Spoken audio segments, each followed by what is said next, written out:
Kwento sa akin ni Tito Cristal in one of our kwentuhan na pwede ka pala mag-lend against your Bitcoin, papautangin ka ng USDT. Diyan nga sa Aabe platform. Let's say meron kang 1 Bitcoin, let's say valued at 5 million pesos. Example 1 Bitcoin valued at 5 million pesos. Then you can borrow against it. Lalagay mo doon sa Aave platform. Okay? And then you can borrow, if I'm not mistaken, I don't know kung ilang percent. No? Let's say 50% na lang. So, tinago mo yung Bitcoin mo sa kanila, bibigyan kanila ng 2.5 million.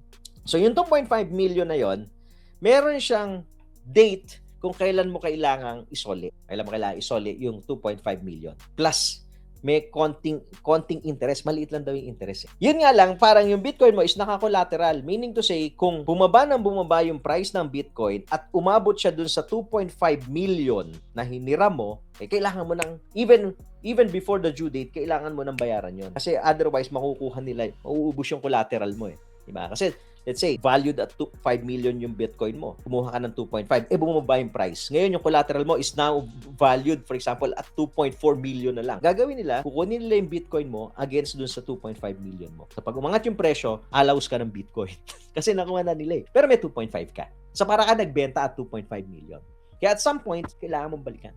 So, may strategy din. Siyempre, hindi naman basta-basta dapat nanghihiram ka, nangungutang ka. Kasi may risk involved Lalo na kung hindi mo masyado naiintindihan. Ganun lang yung simple understanding ko. Pero baka meron pong mas malalim pa ang pagkakaintindi dyan sa mga borrowing and lending.